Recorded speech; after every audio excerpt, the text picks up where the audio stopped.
Welcome to the Flex Forward podcast, where grit meets growth. With your host, Nic Espanet, bringing you stories of resilience, reinvention, and the real climb to success. All right, everyone, welcome to the Flex Forward podcast. Today, we're joined by Jeff Mathews. Jeff is the VP of Operations at Longview Systems. Jeff, welcome to the Flex Forward podcast. We're so glad to have you today and get to chat with you. Can you let our listeners know a little bit more about you and about what it is you do at Longview Systems? Yeah, perfect. And I appreciate you having me, Nick. Nice to be on. My title, Vice President of U.S. for Longview Systems. In that role, I'm really responsible for delivery of our services across the services and products that Longview delivers to our customers across the U.S. portion of our territory. Awesome. Well, and sound probably what is it? Can you give us a little more information on what it is you do at what Longview Systems does? Yeah, for sure. So we're a technology company. We sell products and licensing for technology, IT departments, those sorts of things. But more importantly than that, we help our customers implement and integrate those into their systems. So, everything from managed services where we come in and we help operate customer environments and make sure that they're getting the most out of their assets there, to coming in and doing projects. That could be, one of the hottest things right now that everyone seems to be talking about is AI. We certainly help with AI implementations and how you're implementing agentic models to help kind of modify your workflows. We work in data estates within customers, helping them set up data lakes and, get insights out of their data. But it's a pretty broad range of services that we offer here at Longview. Awesome. What I'm sure as you've made your way through your career, that's been a lot of competition. What is something you feel that maybe set you apart, or maybe something that came easy to you that others may have found challenging? Or yeah, great question. Honestly, I think it just starts with my background. I was born and raised kind of on a acreage farm in Alberta, Canada, actually. Okay. So, farm life is interesting. I think it ingrains kind of grit and resilience into you at a young age and a strong work ethic, honestly. I've had a lot of jobs across my life and my career, even before I got into the IT landscape. And I think that helped shape how I approach things and just helped me achieve the success that I have. So, I think I started working when I was about 10 at a neighbor's farm, cleaning out horse stalls. I've worked on a ranch, processing cattle. I worked at McDonald's, I worked at a grocery store, all of those things kind of through my high school career. And then after high school, started to think about, okay, what needs to come next? And like most kids at that age, struggling with what I really wanted to do long term. And I remember one fateful day, I was working at a grocery store at the time, and a good friend of mine came in and was talking about this degree program he was just starting about computer information systems. It's an area that I always kind of excelled at through high school. We had pretty basic computer classes back then, quite honestly, but it was something I was always very interested in. And I thought, I'm going to check into this. And that set me on a path to get my undergrad in computer information systems. So I have a bachelor's degree in that. I started work in that was my first white collar job, quite honestly, working in an office environment, what was quite different. And I think the other thing that was interesting to me, I started that job with an oil and gas company. And at the time, IT was looked at quite differently. We were kind of a cost center within that organization. And I always thought, I'd love to have more of a decision-making role within an organization than I'm going to be able to at this oil and gas company, because I'm seen as admin overhead. That's actually changed a lot now. A lot of people that are IT professionals or digital transformation specialists or AI specialists really do have a voice within customers to help them achieve competitive advantage. But it wasn't so much the case when I was younger. And so I made the decision to kind of move into the consulting area of our business, because that means I'm the profit generating side of our business. And that means I'm going to have a stronger place in our operations and can kind of move up through the ranks, which is kind of what's happened since I've joined Longview, and haven't looked back since. Well, great that you had that foresight. And a couple of things of grit. I think I grew up in a rural area. I lived in the more city part of the rural area, but lots of my friends at school lived on acreage, and it definitely learned to work hard and and give them responsibilities, which I think now a lot of kids don't have. I mean, you said at 10 you're working on a farm and you didn't follow through. Whatever was needed to be done with that livestock, it could harm them or harm the farm and their income, but you had that responsibility and somebody trusted you at 10 years old, which 3 or 4 generations ago, that's every kid was doing that, probably most. And I think my primary motivation at that age is there was a farm truck and I got to drive the farm truck.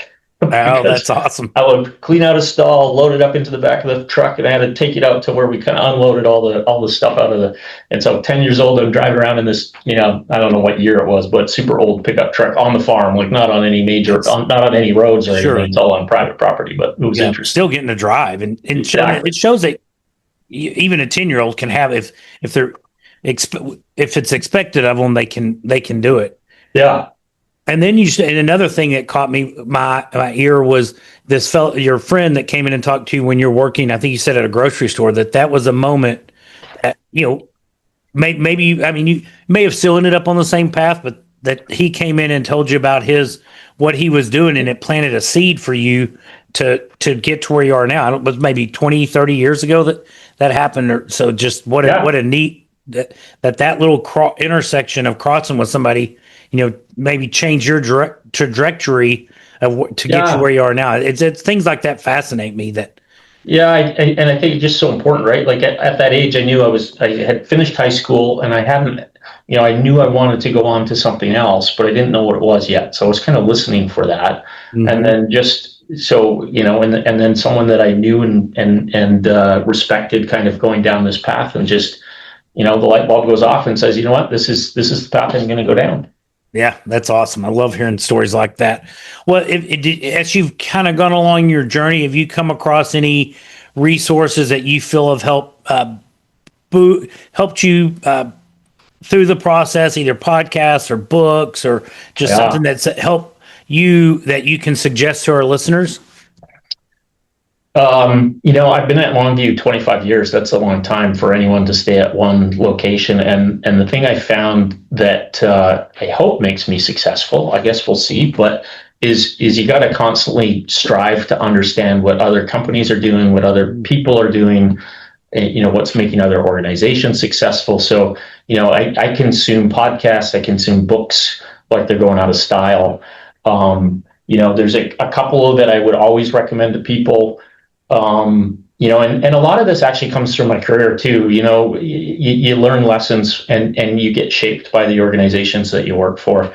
And I'm lucky that Longview has a very strong kind of ethical background built on good, strong principles. So some of these come directly from that. But, I'd always recommend kind of the business Bible that is Good to Great by Jim Collins. That's a classic business book that lays out core principles that really help businesses kind of get ahead and do better than other businesses in their same kind of category. He went on to write another one called Great by Choice, and it's really principles about, good is the opposite of great. If you want to achieve greatness, what do you need to do that? What are the things that hold you back? How do you create this flywheel of energy that you need to build towards?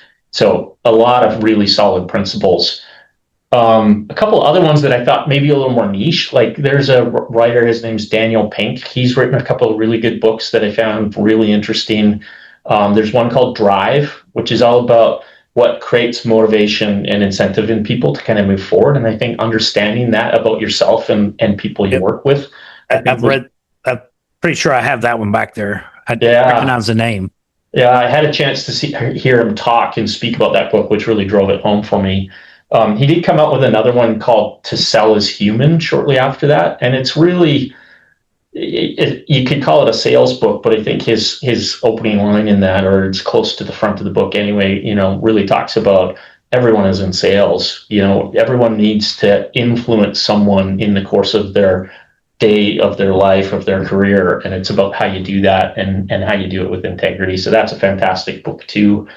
And then one that's really helped me in my role, because I'm very involved with delivery of services to customers, is a book called Excellence Wins that was written by Horst Schulze. He's the co-founder of Ritz-Carlton. And so you could imagine it's a little different than my business, but what he had to do to really instill kind of a culture of excellence across his teams for the brand that became Ritz-Carlton and the expectations of those customers. It's fantastic. That's awesome. I've read, I can't remember the name of the book now. It was the guy that they had one of the Michelin 5 stars in New York. Going blank on the name of the restaurant even, but he talked about how they served every customer just down to the microscopic details, and it was awesome. I'm in the real estate world, but it's still like, hey, treating everybody special and great goes a long way. Well, and they did some unique things that I kind of took away in this book, like one, they practiced what great looked like. So they'd have common things that would happen in the hotel industry, and they practice what their response to it is, which I thought was really actually fantastic feedback. The other one that I found really interesting is he talked about empowering kind of first line workers. And so one of the stories he has is he gives everyone a budget at Ritz-Carlton that they can spend up to. I've read this book. Yeah. Yeah. It's like a couple $1,000s or something like that. I might have the amount wrong, where if they can delight a customer, they have authority to spend that. One of the examples was, and it just kind of gives me chills talking about it, is a customer was there and they were getting engaged. And I think it was a beachfront property, if I remember correctly, and they lost the engagement ring on the beach. And so the staff heard about this, knew how devastated the couple was, hired people to come with metal detectors, and comb the beach and mark it off as a grid. And they ended up finding the ring. And you can imagine, when you're able to show what you did to get that back for a customer and then present it back to them, customer for life. Who would keep coming back, right? And one of the best salespeople you could have for life too. Yeah, absolutely. Yeah. So awesome. And there was a couple other stories just like that in the book that are fantastic. That's awesome. Kind of on the other end of the spectrum, what's one of your biggest challenges you've had to overcome in your career path? I think part of it is just, everyone has a unique path to get there. I came from a fairly modest upbringing. I talked about going to school, my undergrad, for instance. That was probably one of the most challenging times in my life, because I was, I made some silly mistakes. I had a visa bill when I went into school and I hadn't paid it off before I entered school. And I was paying for school myself. And, so I was struggling to kind of stay current with some of these bills while I was trying to pay tuition, wasn't able to work the same type of job that I had to kind of make an income. And so I was just, I was a bit of a starving student for 3 or 4 years as I worked through that degree program. But honestly, I think I look back at it so fondly as some of the best years of my life, and kind of helped shape who I was, but also kind of taught me some important lessons about finance that I've taken with me since then. What were silly mistakes as I look back at them now, but created a real interesting situation in my life. Well, what a great way to look at it, that they're lessons. They're mistakes. They didn't kill you. So you learn from them, and you're here many years later, still remembering them and helping grow. They grew you into the person you are today. Absolutely. They happened for you, not to you, kind of mindset. And I think that coming in with a mindset like that helps, where, not letting it beat you down and turn you around. You're like, all right, made a mistake. It's all right. Everybody makes mistakes. Let's learn what we can. Either let it stop, let it make us stop, or I can learn from it and move on and be better the next time this situation comes up. Yeah, for sure. Similar. And now my focus is, I have 2 kids that are in college right now, and I'm trying to put them on a different track than I was on, give them, a different platform to achieve success from, if everyone steps up one level in the next generation. So how do I make sure that they're taking some of those same lessons with them? Yeah, that's awesome. Forward? Yeah. Great stuff. Well, Jeff, it sounds like things are going well, and different executives or entrepreneurs start doing well. They start kind of looking to the future and finance. Is there a way to do something that doesn't require as much time, so you're not having to put the time in, different alternative investments through real estate or stocks, or what are your thoughts on anything like that, like creating income that doesn't take your time? Yeah, it's such an important thing for us all to learn, right? How do you make your money work for you as well? I'm a conservative person when it comes to fiscal finance at this point because of that lesson I learned maybe when I was younger. But now I'm fortunate enough where I have some money that I can use for finance, and I watch pretty closely, how I'm creating return on that money. A lot of it's in stocks and things like that right now. I really love ETFs. I feel like that's a great avenue right now where you kind of get a basket of stocks, which are a little more helpful. Have a little bit in real estate and things like that. That's served me well over the years as it's appreciated quite a bit. I'm curious where that world is going now. That's always changing, right? So you got to always kind of reevaluate how some of that kind of cycles to, Totally. Yeah. So I think it's really important to make sure you're looking at some maybe alternative investments to just always kind of calculating what is interesting to you and what you can make a good return on. My wife likes to remind me of, it was probably like 2011 when she was, talking to me, and she's like, this new Bitcoin thing that's out there, should we invest in that? And I was like, oh man, that's way too high risk. And when it was like 5,000 a coin or so you missed some of them. Well, we've had the same, and that's there will be those opportunities that because we had some of the same conversations, but that's better to be a little safe at some point. So as for wrapping up the interview, you have any exciting plans or initiatives in the works for the next 6 to 12 months? Oh, I mentioned my 2 kids are in university. One of them's graduating, and in about 2 weeks, I'm going to go out and kind of visit him. He's in Arizona, University of Arizona right now. So, awesome. Go get to watch him graduate from his undergrad. He's hoping to go on to another degree after this, so he's not done that, but it's a huge milestone. So that's my biggest celebration this year is him that's graduating. Awesome. Yeah. Exciting stuff. I've got one that just finished her sophomore year, and then my second one starting her freshman year in the fall. So we're about to have 2, and then still have one at home. So it's oh my gosh, such fun. Good thing there's enough gap that by the time the third one enters college, the other 2 are on schedule to be out. So it'll work out. But it's going to be 8 years of having some type of college tuition going on within that time period. So it's I know what that feels like. So I feel for you.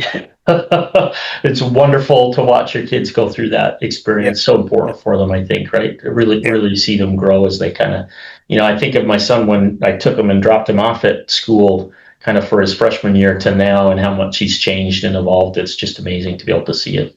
Yeah, I've seen it. My daughter she got home yesterday, our sophomore, and she's 20 now, but just seeing her maturity and different, I was in the relationship. It's a different, going from being dad that's kind of overseer and boss to almost being a peer as they mature is really neat.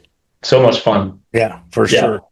Well, thank you so much for your time, taking time out of your day to share tips and tricks with our listeners. If people would like to get in contact with you, learn more about you and what you do, what's the best way for them to reach out? Yeah, for sure. And again, just thank you for having me on. It's been fun to talk a little bit about kind of my history. Best place to reach me would be LinkedIn. Okay. Yeah, definitely look up Jeff and connect with him if there's something you'd like to ask him. And everyone, thank you for tuning into the Flex Forward podcast today. We are glad to have you. Be sure to like and share this episode. And Jeff, again, thank you. I really enjoyed getting to know you a little bit today. I appreciate it. Thanks, sir. Thanks for listening to the Flex Forward podcast.